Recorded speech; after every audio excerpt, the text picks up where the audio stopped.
নবী সরকার দো আলম মালাকুল মউত আজরাইলকে প্রশ্ন করলেন, এ মালাকুল মউত আজরাইল, পৃথিবীতে কোটি কোটি মানুষ আছে, এই মানুষগুলাকে আপনি কিভাবে জান কবজ করেন? কোটি কোটি মানুষ দেখা যায়, এক এক দিন লক্ষ লক্ষ কইরা মানুষ মারা যায়, হাজার হাজার মানুষ মারা যায়, আপনি কিভাবে এতগুলো মানুষকে আপনি মারেন? এত ক্ষমতা আপনি কোথায় পান? এই মানুষটা মারা যাবে আপনি কিভাবে বুঝেন? মালাকুল মউত বলে, গো আল্লাহর নবী, আরশে আজিমে আল্লাহ তাআলার একটা কুদরতি গাছ আছে। কি আছে? আরশে আজিমে আল্লাহ তাআলার একটা কুদরতি গাছ আছে। ওই গাছের মধ্যে কোটি কোটি পাতা আছে, কোটি কোটি পাতা।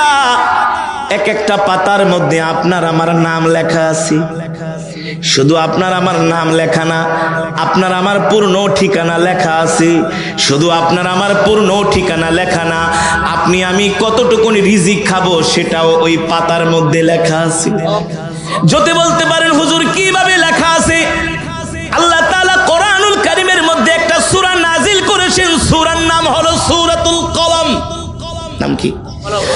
29 পারায় সূরাতুল কলম। আল্লাহ তাআলা বলেন, নুন ওয়াল কলামি ওয়া মা ইয়াসতুরুন, নুন ওয়াল কলামি ওয়া মা ইয়াসতুরুন। আল্লাহ তাআলা কলমকে বলতেছেন, এ কলম লেখ লেখ লেখ। কলম বলে, আল্লাহ কি লিখবো কি লিখবো? বলে, আমার বান্দার ভাগ্যলিপি লেখ। আল্লাহ আপনার বান্দার ভাগ্যলিপি কি লিখবো? বলে, আমার বান্দা কতদিন বাঁচবো তার হায়াতের জিন্দেগি লেখ। আমার এই বান্দা 60 বছর বাঁচবে, এই বান্দা 70 বছর বাঁচবে, এই বান্দা 10 বছর বাঁচবে, এই বান্দা মায়ের পেটেই জন্ম নেওয়ার সাথে সাথেই মারা যাবে। এ কলম লেখ লেখ। কলম বলে, আল্লাহ কি লিখবো? বলে, আমার বান্দা কতটুকু রিজিক খাবে আমি আল্লাহ বরাদ্দ করে দিছি। আমার বান্দার রিজিকটা তার আমল নামার ভাগ্যলিপির ভিতরে লেখা রাখ। আল্লাহ রসুল যখন এই কথা বলতে লাগলেন, সাহাবায়ে কেরাম প্রশ্ন করলেন, ওগো আল্লাহর নবী, তাহলে কি আল্লাহ তাআলা আমরা কতদিন বাঁচবো সেটা কি আল্লাহ তাআলা আগেই নির্ধারণ করেছেন? আমরা কতটুকু রিজিক খাবো সেটা কি আল্লাহ তাআলা আগেই নির্ধারণ করেছেন? আল্লাহর নবী বলেন, হ্যাঁ, আল্লাহ কোরআনুল কারীমের মধ্যে বলছেন, ইযা জাআ আজালুহুম লা ইস্তাখিরুনা সাআতাও ওয়া লা ইস্তাকদিমুন। আল্লাহ রাব্বুল আলামিন বলে, হে দুনিয়ার মানুষ, আমি আল্লাহ তোমাদেরকে একটা হায়াতের জিন্দেগি দিয়ে দুনিয়াতে পাঠাইছি।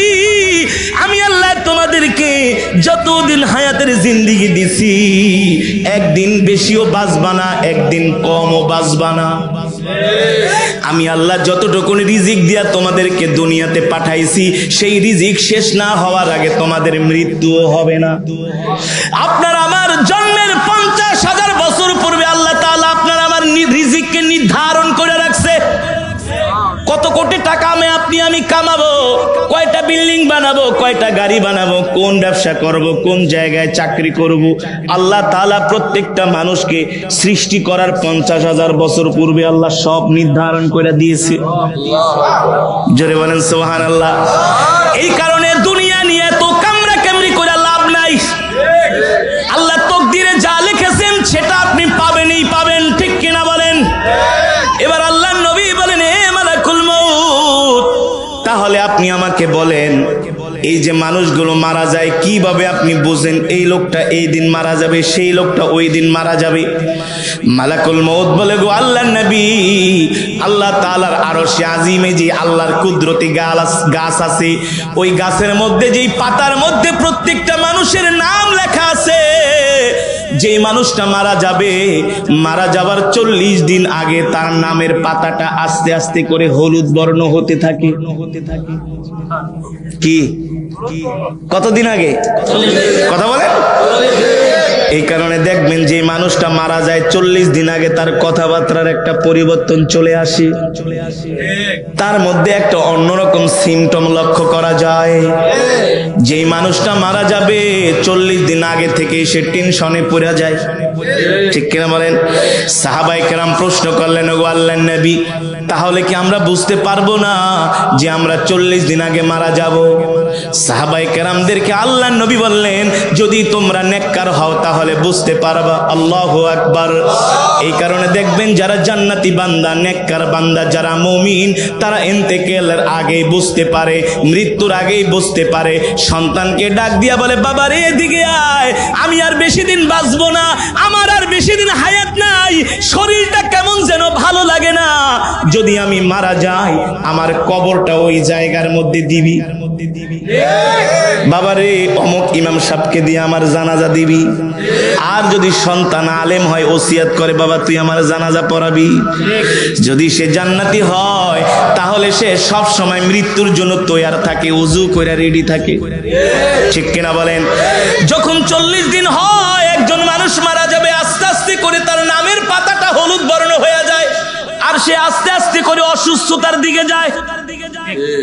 আজকে এই রোগ, কালকে সেই রোগ, আস্তে আস্তে করে তার নামের পাতাটা যখন একেবারে হলুদ বর্ণ হতে থাকে, আল্লাহর নবী বলেন প্রত্যেক দিন আজরাইল আইসা তাকে বইলা যায়, এ সাবধান হইয়া যা, তোর বাকি আছে মাত্র 39 দিন। একদিন যায়, একদিন কমে, মালাকুল মউত আইসা বলে তোর বাকি আছে আর 38 দিন, 37 দিন, 36 দিন, 35 দিন। এভাবে যখন মালাকুল মউত বলতে থাকে, দেখবেন একটা মানুষ মৃত্যুর আগে আস্তে আস্তে করে একেবারে দুর্বল হতে থাকে, তার রিজিক কমে যায়, খাবার কমে যায়, ঘুম কমে যায়, তার মধ্যে একটা অস্বস্তি, অশান্তি ভাব বিরাজ করে। দেখেন, যদি আপনাদের কোনো আত্মীয় স্বজন মারা যায় তাহলে একটু খেয়াল করে দেখেন। চিটাগং থেকে একজন ইউনিভার্সিটিতে পড়ে একজন আমার একটা ছেলে আমাকে ফোন দিয়া বলে, হুজুর আপনি যে মৃত্যু সম্বন্ধে আলোচনা করছেন, এই আলোচনাটা আমি মন দিয়া শুনছি হুজুর। বিশ্বাস করেন, আমার বাবা মারা যাওয়ার আগে আপনি যেভাবে যেভাবে বলছেন একেবারে আমার বাবার সাথে হুবহু মিলে গেছে। আমার বাবাও 40 দিন আগে আস্তে আস্তে করে দুর্বল হতে শুরু করছে, অসুস্থ হতে শুরু করছে, খাওয়া দাওয়া বন্ধ করে দিয়েছে। আল্লাহর নবী মালাকুল মউত আজরাইলকে বলে, আজরাইল তারপরে আমার উম্মতের কি হয়? ওগো নবী, এইভাবে করে যখন তার মৃত্যুর বাকি থাকে মাত্র 3 দিন, কয় দিন? 3 ইয়াউম। যখন তার মৃত্যুর বাকি থাকে 3 দিন, মালাকুল মউত তার কাছে দৈনিক 3 বার আসে। আয়েশা বলে, এ তোর বাকি আছে আর 3 দিন 48 ঘন্টা, তুই এখনো তওবা করস নাই, আরে আর 48 ঘন্টা পরে তোর মৃত্যু হয়ে যাবে। যখন বাকি থাকে 2 দিন, মালাকুল মউত আয়েশা বলে, তাড়াতাড়ি করে তওবা কর, সাবধান হয়ে যা। তখনই দেখবেন যেই ব্যক্তিটা মারা যায় সেই ব্যক্তিটা আস্তে আস্তে করে একেবারে খাওয়া দাওয়া ছেড়ে দেয়, আস্তে আস্তে করে একেবারে সেই বিছানায় পড়ে যায়। আল্লাহর নবী বলেন, যারা জান্নাতি নেককার তারা বুঝতে পারে দুনিয়ার জমিন থেকে তারা চলে যাবে। নেককার মানুষেরা মৃত্যুর 40 দিন আগে তারা আরো বেশি করে তাদের নেক আমল বাড়ায়া দেয়। মানুষদেরকে দেখলে ডাক দেয়, ভাই এদিকে আয়, আমাকে ক্ষমা করে দিস। যদি কারো সাথে কোনো লেনদেন থাকে আগেই লেনদেন চুকিয়ে নেয়, আগেই পাওনা দাওনা চুকায় নেয়। ঠিক কিনা বলেন? আত্মীয় স্বজনদেরকে ডাক দিয়া বলে, এ ভাই আমাকে ক্ষমা করে দিও, জানি না কোন দিন মারা যায়। ঠিক কিনা বলেন? আল্লাহর নবী সরকারে দো আলম, ইমামুল আম্বিয়া, সাইয়্যিদুল মুরসালিন, খাতামুন নবীন, আল্লাহর নবী রাহমাতুল লিল আলামিন বলেন, যখন আল্লাহর নবীর ইন্তেকাল হয়ে যাবে, আল্লাহর নবী সরকারে দো আলম আম্মা জান আয়েশাকে ডাক দিলেন, ইয়া আয়েশা তাল, আয়েশা এদিকে আসো, আমার মিসওয়াকটা দাও। আম্মা জান আয়েশা বললেন, ওগো আল্লাহর নবী, আপনার মিসওয়াক কেন দিব? আল্লাহর নবী বলে, আয়েশা একটু পরে আমার ইন্তেকাল হয়ে যাবে, মালাকুল মউত আমার কাছে আসবে, আমি মৃত্যুর জন্য তৈয়ার হচ্ছি। আল্লাহর নবী সুন্দর করে মিসওয়াক করলেন, আল্লাহর নবী সুন্দর করে মিসওয়াক করে শুয়ে পড়লেন। ডাক দিলেন, আইনা আবি বকর, এ আমার আবু বকর কোথায়? আমার আবু বকরকে ডাক দিয়ে নিয়ে আসো। হযরত আবু বকরকে ডাকা হলো। আল্লাহর নবী হযরত আবু বকরের হাত ধরে কান্না করে দিলেন, আবু বকর আমার ইন্তেকাল হয়ে যাবে, একটু পরেই মালাকুল মউত আমার সামনে এসে হাজির হবে। এ মালাকুল মউত, এ আবু বকর, মালাকুল মউত একটু পরেই এসে আমার কাছে হাজির হয়ে যাবে, আমি এই দুনিয়া ছেড়ে চলে যাব। এ আবু বকর শোনো শোনো, তুমি আমার সাহাবীদেরকে দেখা রাখো আবু বকর। ও আবু বকর, আমি আমার সাহাবীদেরকে ছেড়ে চলে যাচ্ছি রে আবু বকর। সাইয়েদনা আবু বকর এই কথা শুনে আল্লাহর নবীর কপাল মোবারকে একটা চুমু দিলেন।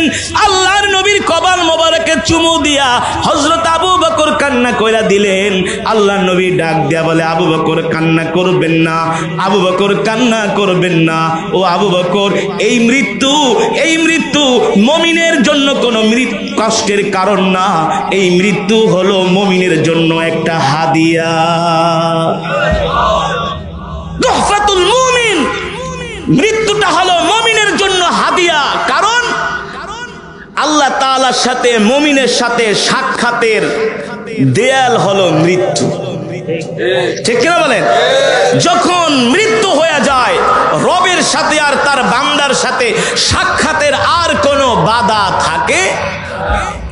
এই কারণে মুমিনরা মৃত্যুকে ভয় পায় না, আর জাহান্নামীরা মৃত্যুকে ভয় পায়।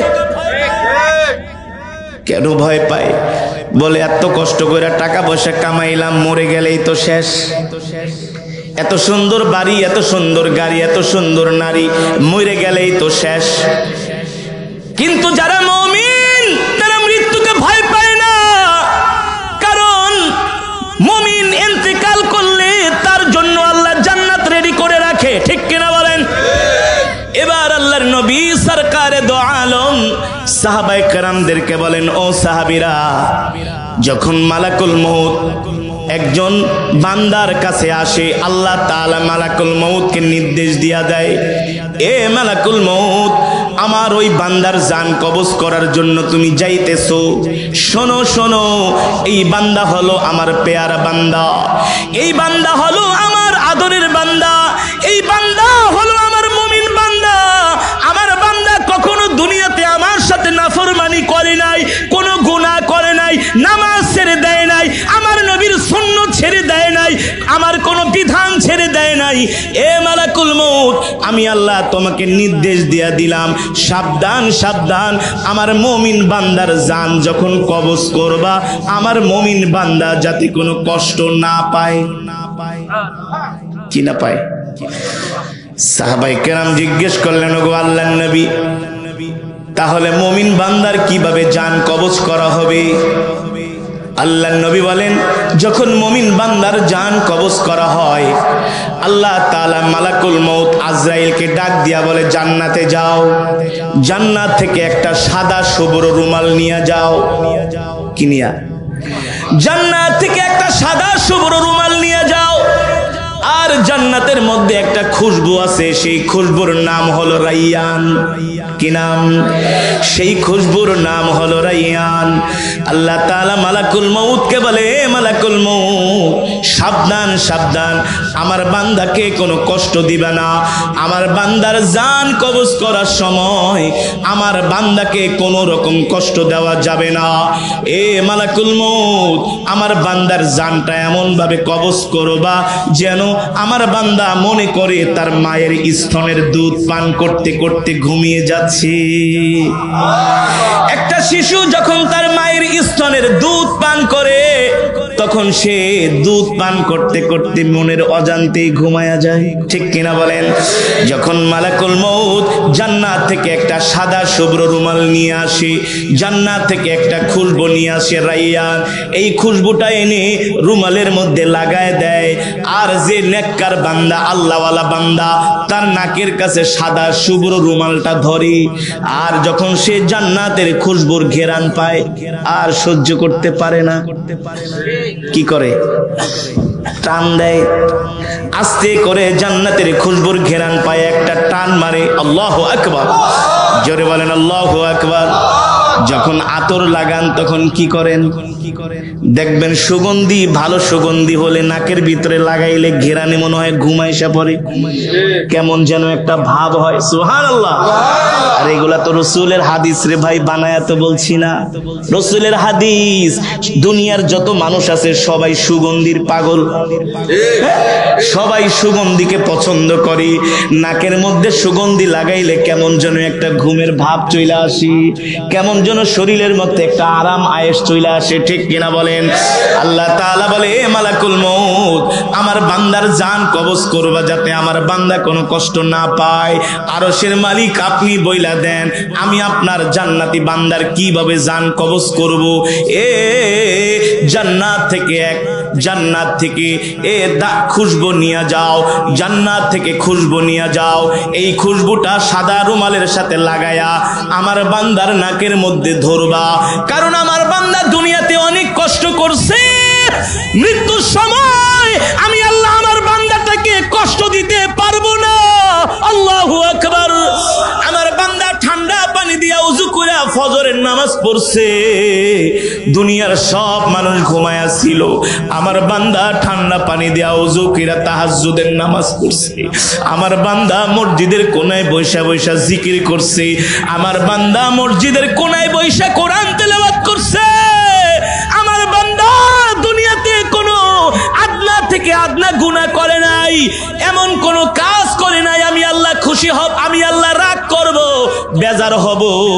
এ মালাকুল মউত শোন শোন, আমার বন্ধু, আমার পেয়ারা বান্দা এখন ইন্তেকাল করবে, আমার সাথে সাক্ষাৎ করবে।